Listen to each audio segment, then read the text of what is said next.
What matters in the end is not our becoming, but what we become.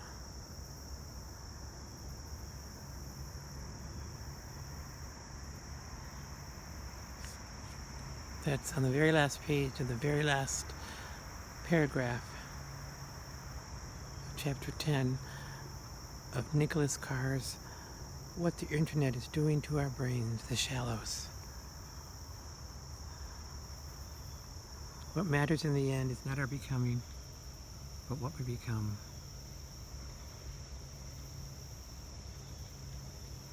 The frenziedness of technology, Heidegger wrote, threatens to entrench itself everywhere. It may be that we are now entering the final stage of the entrenchment. We are welcoming the frenziedness into our souls.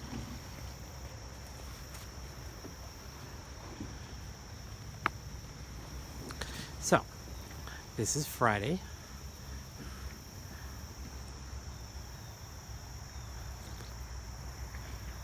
Welcoming the entrenchment into our souls. He doesn't seem to offer much hope that we're powerless as we move forward into this age of high-tech intellectual development, intellectual technologies, the internet, and how we use it, and what we use it for. Who does it gain? Now, who gains from it? Financially, intellectually, socially? Does it separate us rather than bring us together? So this guy, this author, seems more like to me, a philosopher than a economist. Or I like it. I like this idea of thinking about what we're doing and why we're doing it. But I don't like the idea of thinking that it's beyond our control, or it's too late, or there's no going back. But he might be right. So on this Friday, this Labor Day weekend, I just wanted to say cheers to you and yours. And I wanted to share with you just some thoughts. This idea of Labor Day and celebrating it. You know, America, the U.S., where we are here in the States, is this mecca of culture and language and art and blended histories and stories, because we've come from all over. My father's family came from Mexico way back. My mother's family came from Poland. They took the boat over. That was in like around 1900. I came here for work. Opened up a secondhand store in Hamtramck, Michigan. And I've loved garage sales and secondhand shops. It's in my blood. I don't mind if you throw rugs and clean windows either. Cliches about Polish people. And I did used to wear white socks. But we do know our food. We know our dance.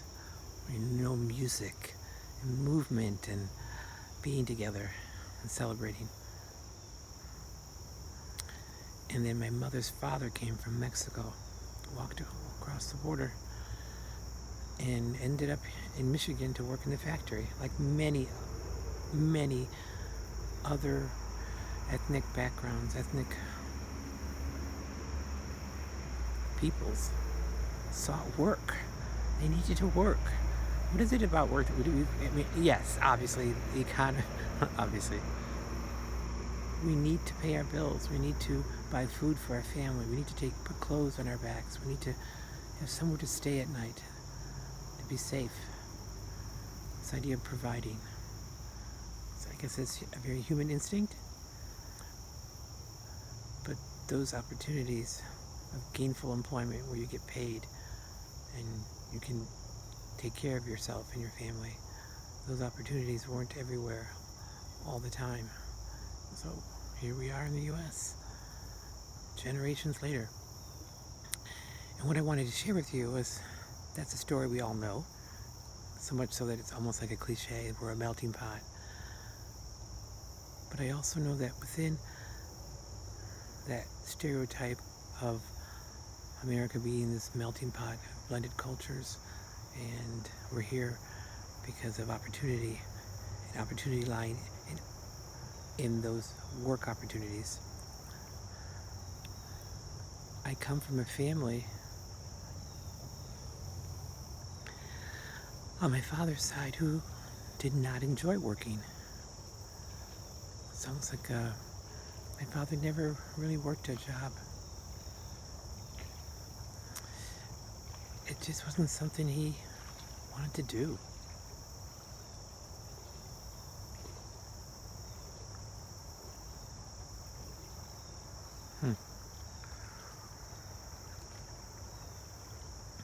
So, what am I saying?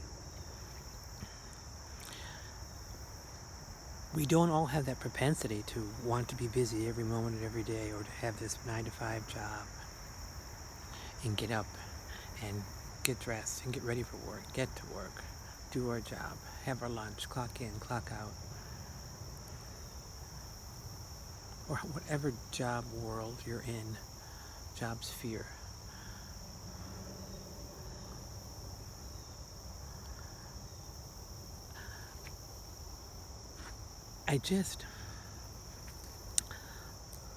The men in my life, my father and his brothers,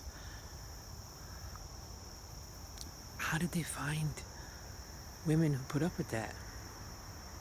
And they did.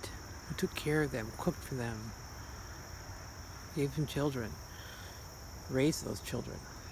And they went out and did whatever they did, and it's like, wow. And how the heck did I get here to be like this? I don't want to think my existence and how I see labor and work, and how the value I feel when I do a good job, when I actually help someone and see a difference, or just know that I tried to make a difference in someone's life. And that's my job as a teacher. How did I get to that? I would not want to think that I am me because I'm trying to rebel against what my father was. Someone who did not value that, who always found people to care for him so he could lead whatever life he was leading. And that's not who I am. I am me because it's a lot of stupid luck, maybe stupid love. It's crazy about my parents, but they were just so in love and muddled in each other that they forgot about a lot of everything else for a long time. But then my mother remembered again. And I think the beatings, the misogynistic behavior, the yelling, the drinking, finally that was too much. And she's like, absolutely not. And we escaped. Not for long, but we did. And my mother was always, she worked her butt off for her 3 boys, me being the youngest, and to care for this man who didn't want to do anything. So I knew work was crucial, critical, important, necessary, so you could survive and pay your bills and have a certain quality of life. But my mom had jobs that were just hard in the factory, and they weren't joyful, they were dangerous. So I knew I didn't want to do that. But I knew I wanted to do something positive.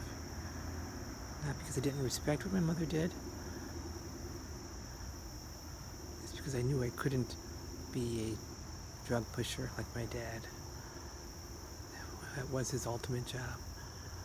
It was so dangerous and scary and put our lives at risk. Why would I do that? It was a terrifying life we had, and escaped by the skin of our teeth,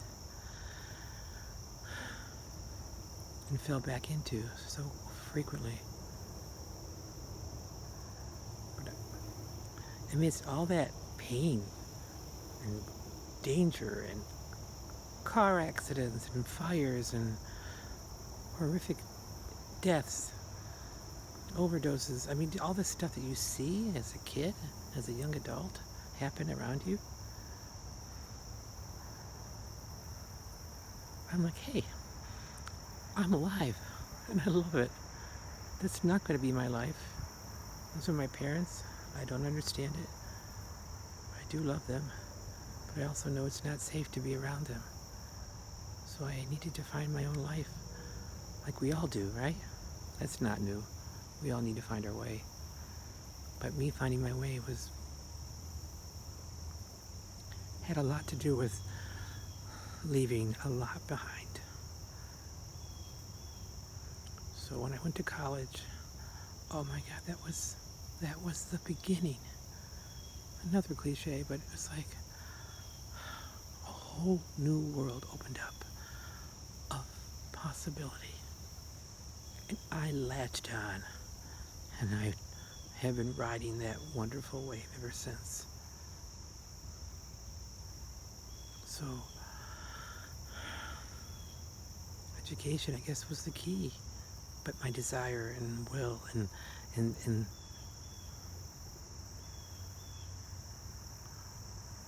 I'm hoping I showed gratitude and grace to those who supported me on the way.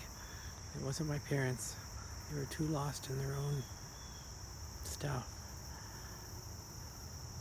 It's like they floated away, and I had to find my own safety, and I did. And it happened to be in a really wonderful place, special education. So that's been my job, my labor for the past 30 years. And my new job, speaking of Labor Day, is working in a rehab center for outpatient for young people with traumatic brain injuries and spinal cord injuries. And I just started this week. And I love it already. And it's just nice to be back in the work world. So you have a story that brought you to the very point right now where you're sitting, who you're with, while you're with. You're probably sharing similar goals about what work means to you, ideals that you live, that they're a part of you, of why you chose your profession or your work. Do you tend a garden? Do you feed the world, your neighbors? Do you feed their minds? Do you educate? Do you teach? I think we're all teachers. That's just inherent. But whatever your labor is, I do hope you have the good fortune of loving it. It has a whole new level of joy. So I hope my message wasn't, it's not out of any disrespect to my parents. They had really, really difficult young lives.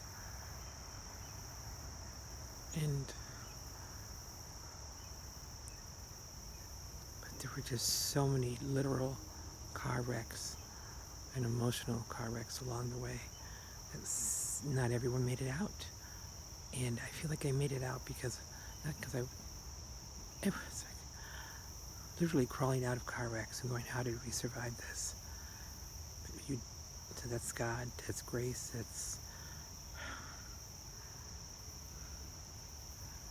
but I'm here. And I'm not here just because, I'm here to do something. And hopefully make this time meaningful. To continue to do that for as long as I can. So to labor in all of its forms. I thank you, Mom, for your work all those years in the factories. And Dad, I thank you too, because my mother, that love she had for you, it was a crazy kind of love. Crazed. But she went with that. It kept her going for decades. So it was hard to watch, hard to live through, hard to be a part of, and even harder to extricate myself from that. But now it's a part of who I am. But it's not all who I am. So, to the next generation of laborers. Those are my children. My daughter is in the healthcare industry. She finds jobs for people. And my son's in logistics. And they're happy people.